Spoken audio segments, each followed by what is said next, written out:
Hi all, welcome to our forecast for the week of May 4th through May 10th, 2025.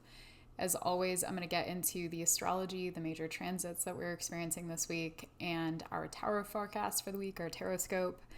I want to acknowledge that I am a couple days late this week. I just had some personal stuff come up, and it was my birthday weekend, and I could not sit down and properly record this. So thank you for your patience. I'll do a bit of a recap of the transits that we experienced the past few days, Sunday through Tuesday, as I'm recording this. They were big and loud, and you probably felt them. And so I'm actually kind of grateful that we're doing this retroactively because I have more clarity and I'm seeing the ways that these planets lit up for me and people around me. And I think it's going to help me deliver something that's a bit more nourishing. So before I get into all that, I want to remind everyone that if you get something from these forecasts and if they feel supportive for you and aligned for you, you can always like, comment, subscribe. It actually really helps. It makes a big difference for solo creators when you just throw a like, throw a comment, throw a rating on the podcast, wherever you're listening. If you could show me a little love, if these are meaningful for you, it would make a big difference.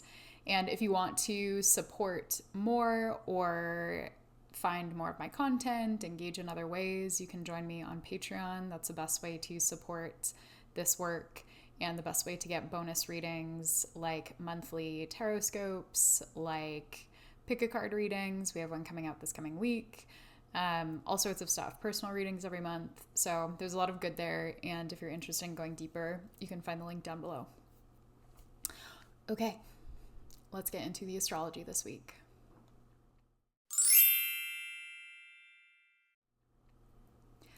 So beginning with Sunday, May 4th, we experienced a first quarter moon at 14 degrees of Leo, 1421 to be exact. And so first quarter moon, the sun is in Taurus, the moon is in Leo, and that means they're forming a square to one another, which makes it a first quarter moon. And with the sun in Taurus squaring the Leo moon, we have this challenge between our earthy sun and our fiery moon. And the way that likely showed up for a lot of us was internal conflict, was conflict between needs, conflict between our emotions and our material needs, perhaps. Maybe for some of us, we were having trouble keeping up with sort of day-to-day, like what my body needs, what I need to do to keep the home clean, to do this, to do that. The material, practical stuff is challenged by these fiery emotions that come up with the moon in Leo. This happens to be my natal combination. I'm a Taurus sun, Leo moon. And so I know I felt this. And it was loud. It was big. It was intense. When the moon enters Leo, and especially when it interacts with Mars, which it did during this first quarter moon, we experience intensification, anger often, sometimes even rage. And that rage can feel really engulfing and really intense. And if it doesn't feel that way for you, it's possible that it's still brewing within you or that it was brewing within you, but that it manifested in a different way. And so when Mars is involved, we often see ego flares. We see parts of ourselves that get really defensive and protective. And you likely felt that way about something or someone, some event that occurred, or maybe this was happening around you to people who were more activated by this, if not directly to you. But either way, there was something that was coming into conflict. Maybe it was people, maybe it was conflict within yourself or conflict around you. Later, Pluto stationed retrograde at 349 Aquarius. And so you'll notice I'm really focusing on the fixed signs here. Very big week for the fixed signs. This first quarter moon emphasizing Taurus and Leo, and then Pluto stationing retrograde emphasizing Aquarius. And so Pluto stationing retrograde is not necessarily a cataclysmic event. It happens pretty regularly. Pluto stations retrograde every year and spends months retrograde. But this particular station is a pretty big deal because it's retracing its steps over the very first degrees of Aquarius. And Pluto hasn't been in Aquarius for all that long. It moved into Aquarius in November, and so it's been almost 6 months. And it's now stationing retrograde, and it's showing us some of the early lessons from this very long-term Pluto and Aquarius transit, which will last 20 years. And so this first stretch, the first few degrees of Aquarius and really of the fixed signs, since Pluto is forming hard aspects to the other fixed signs, this retrograde moment, this station moment, is beginning to unearth some deep stuff. And Pluto brings us into the shadow. It's a revealer. It's a disruptor that actually digs up these like old tendrils of shadowy, engulfing, intense material and asks us to go through destructive processes in order to birth something new. And so often when Pluto stations, we'll sort of get a look at some material that really needs to change, something that really needs to die, something that really needs to transform or be weeded or uprooted.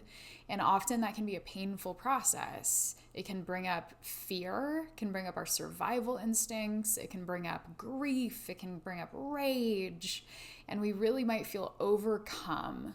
And so the fact that this Pluto station occurred at the same time as this first quarter moon in Leo feels as though, especially the fixed parts of us, our fixed houses, our fixed placements, were really deeply in focus. And we may have felt like we were kind of like being grinded and like there was an intense power struggle or some degree like power dynamics that maybe have come to light with this Pluto station. And whatever was revealed to you, you're likely working through and teasing out this entire week. So pay attention to what came up around Sunday. It could have been a moment of reckoning, a moment of realization, and it's continuing to unfold. On Monday, May 5th, Mercury in Aries formed a sextile to Jupiter in Gemini, and the moon entered Virgo. With the Mercury-Jupiter sextile, there was a burst in communication, maybe more communication occurring. Maybe we were feeling impulsive in the way that we communicate or wanting to really learn something, learn information, feeling hungry, feeling impulsive, feeling spontaneous and maybe a bit demanding in the way that we were communicating. There's a possibility for some type of shift in perspective that may have occurred this day. Potentially a shift in the way that we were communicating, maybe seeing something from a new perspective, getting new light shed on something that illuminated something else that we couldn't quite see clearly before. And this does feel like it's deeply related to the Pluto station from the day before. But with this Mercury-Jupiter sextile, like something is becoming bigger. And it's in the land of ideas, of communication, of words, of insights, of beliefs. And this moment marks this opportunity for us to see that bigger so that we can potentially make new choices, potentially pivot, or at the very least just gain perspective.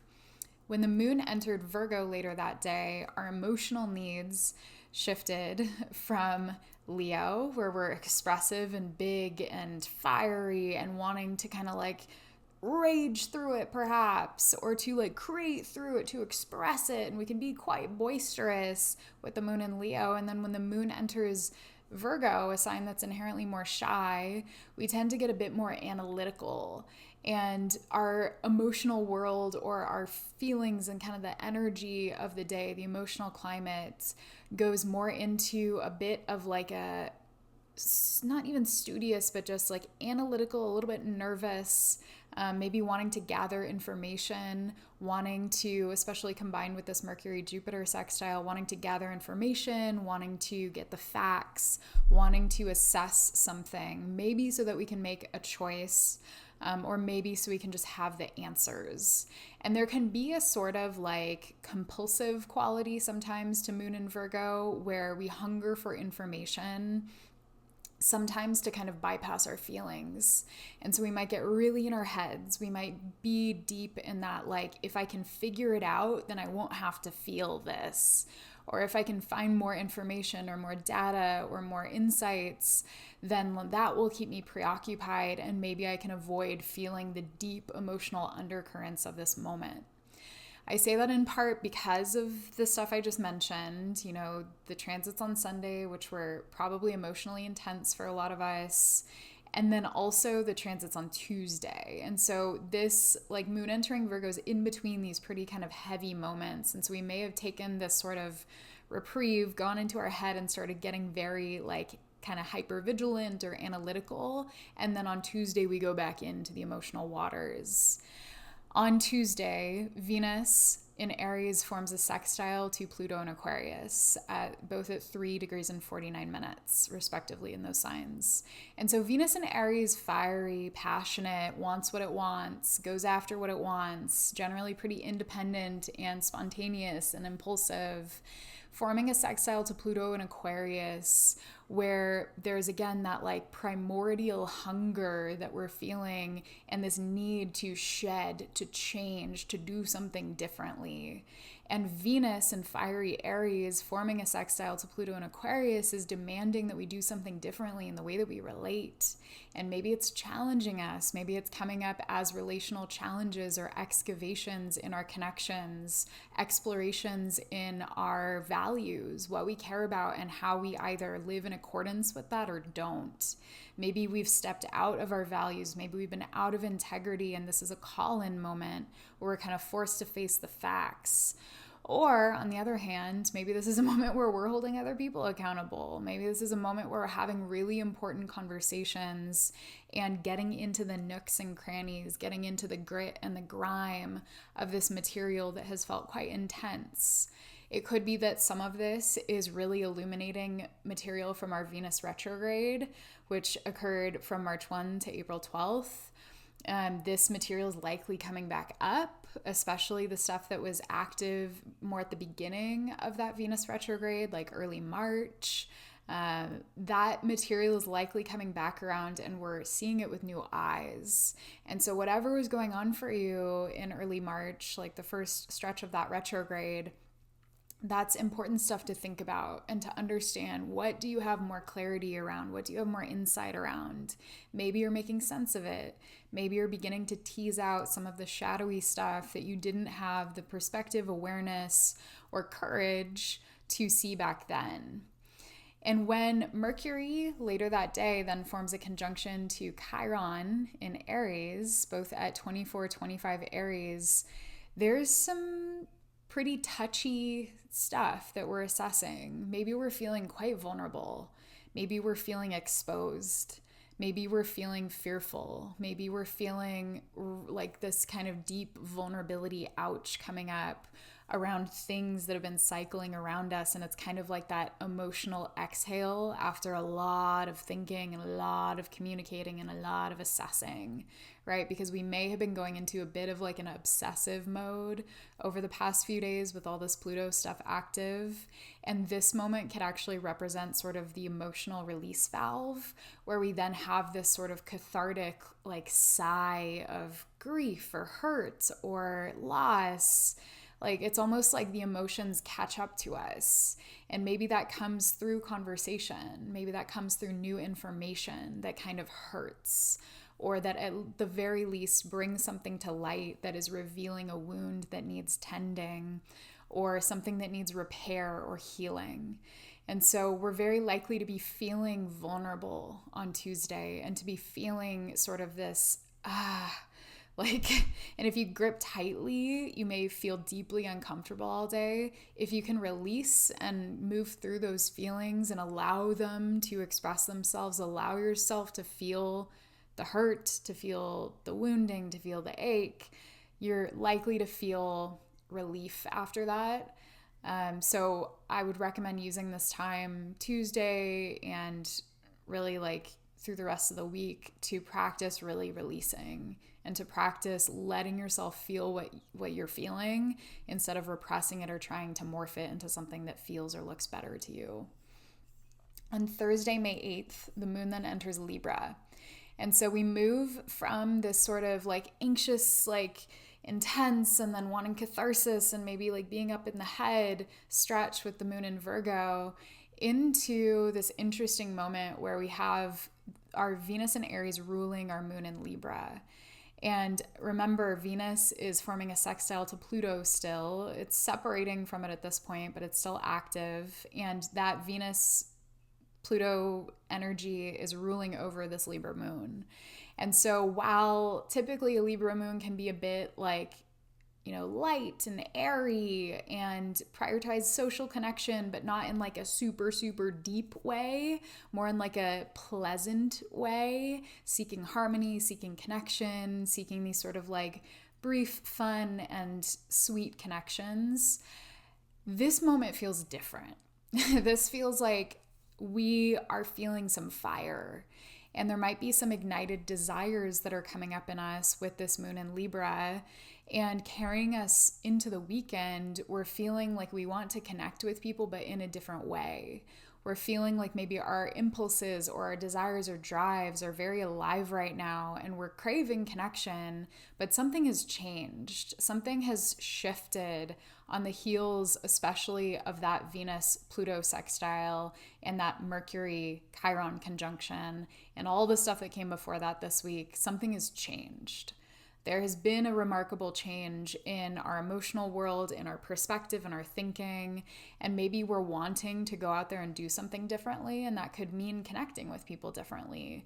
I also want to mention that this is our first moon in Libra since we experienced our full moon in Libra, which was last month.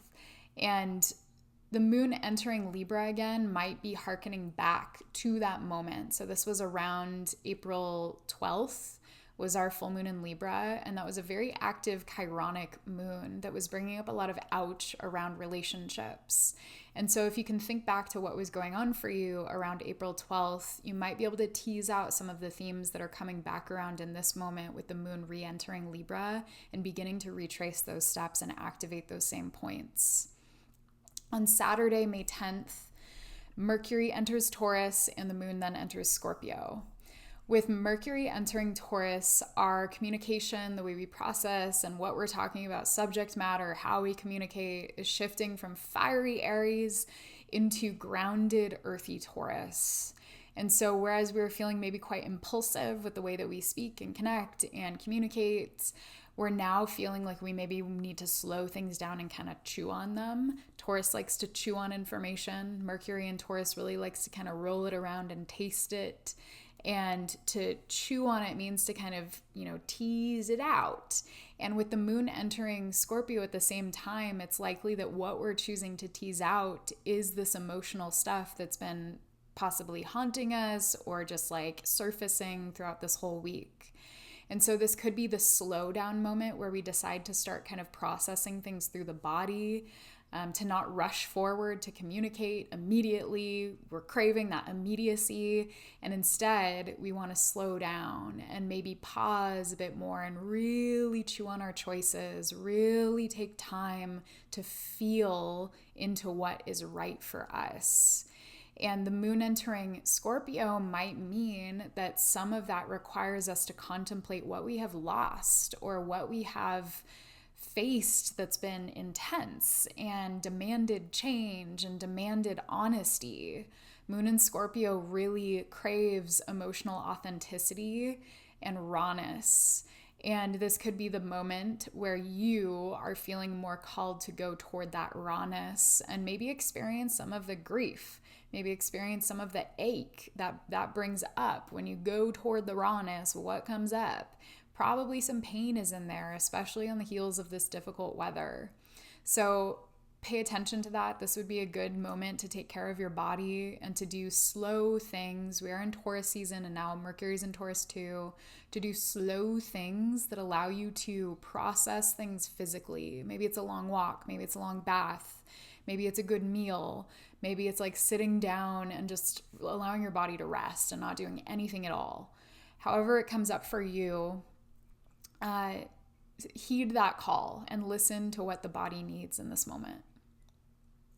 Okay, that is it for our major transits this week. So I want to get into our Tarotscope.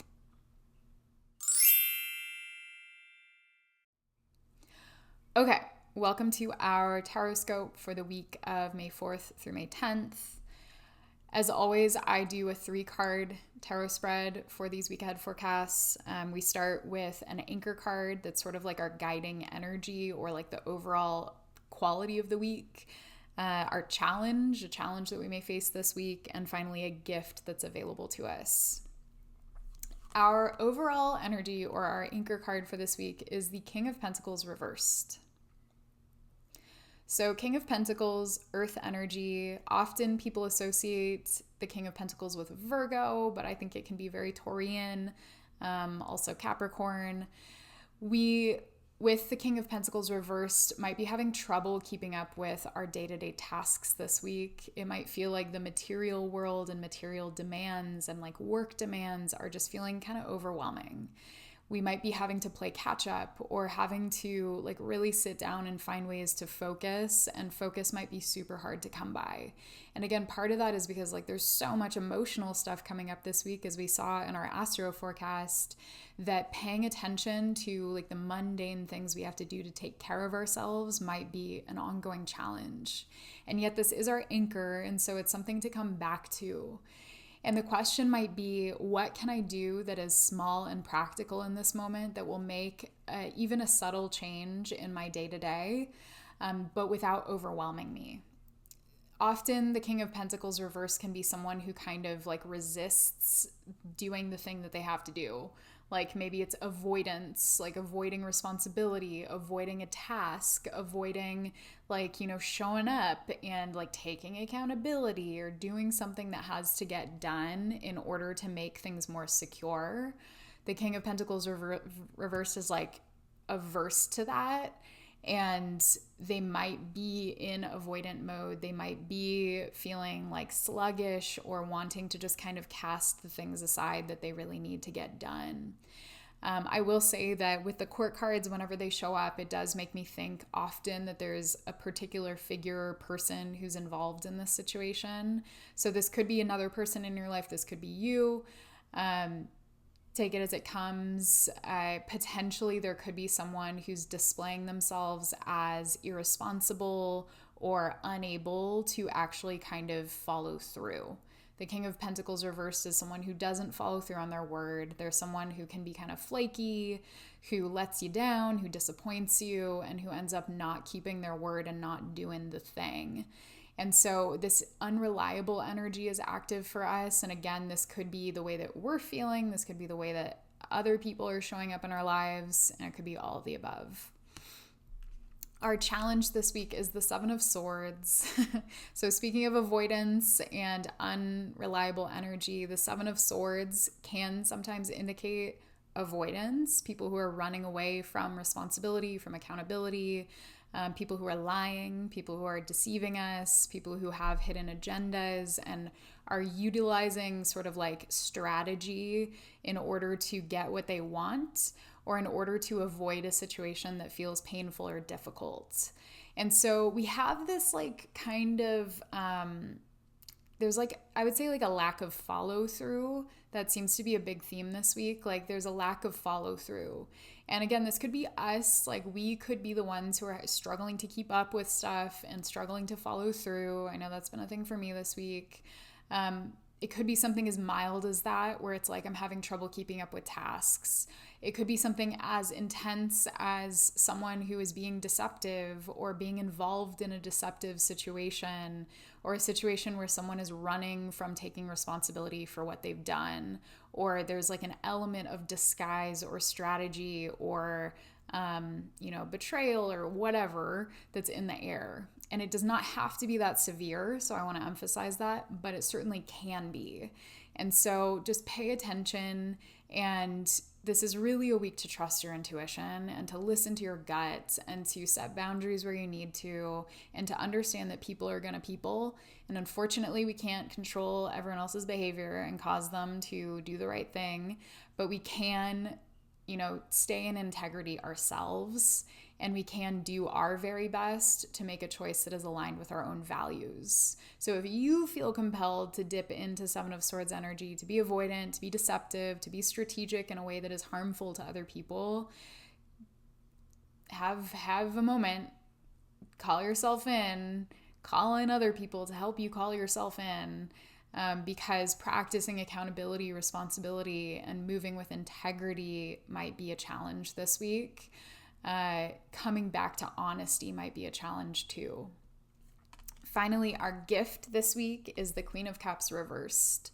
So we have a king and a queen coming out, which sometimes indicates to me that there is some type of couple that's involved, or, I mean, these are not the same suit. We have cups, water, and we have pentacles, earth. And so this doesn't necessarily mean that there's like an active relationship or like an intact relationship, but it does feel like there are two players that are involved. And so that could be active. Maybe there's a particular relationship that's in question for you this week. The Queen of Cups reverse showing up as a gift. The first thing I heard is that emotional catharsis is making way for clarity. And so where we may have felt kind of emotionally like flooded and overwhelmed, and we may have been kind of moving from that overwhelm and like feeling really emotionally leaky and diffuse. Maybe we're kind of like, you know, really like letting it all hang out and feeling a lot of feels. And that is a gift this week, because I think that some of that makes way for a moment of catharsis. And then that catharsis makes way for us to come back to some degree of grounding and stability. And it's likely this isn't going to happen until probably the end of the week. And it might not happen at all if you don't give yourself space to actually feel, remember? So give yourself that space. Give yourself moments where like you can cry it out. You can scream it out. You can do whatever you got to do. We're likely to feel a lot of fluctuating emotions this week, like going from like big rage into big grief, going from like a lot of self-defensiveness and maybe like boisterousness and confidence and power, and then into a lot of vulnerability. And the Queen of Cups reverse can be sort of rocky in that way, like these really like ups and downs, extremes and sharp shifts and changes, and the quality of the moment is just doing that. And so this could be us, this could be other people, this could be all of us, but it feels like we are really moving through the sort of like tidal waves of feels this week. And that ends up being something that serves us in the end, because it helps us to release in that process. Maybe we had to be put in the pressure cooker. Maybe we had to get on the roller coaster this week to really see just how much is there. Like maybe that range of emotion that we feel is really honest. And it could be that it just gets heightened this week, and that helps us to see something quite clearly that maybe we weren't fully appreciating. It's the kind of like, oh, I actually feel way more about this than I thought I did. And maybe the hiding it was keeping me in that sort of obsessive state, that anxious state, because I was suppressing a whole lot of feelings that are going on down here. So like I had this happen today. I was like really in like intense kind of obsessive mode, like fixated, feeling really anxious. And then suddenly the like vulnerability hit and I just cried it out. And when that hit, I suddenly felt so clear and like tired and hurt. And it was grounding, and it didn't feel great, but it also felt way better than what I had been experiencing. And so I hope that for you this week, I hope that maybe the swings that you go on eventually bring you to this moment of catharsis that helps bring you back to yourself in a way. That is all I have this week.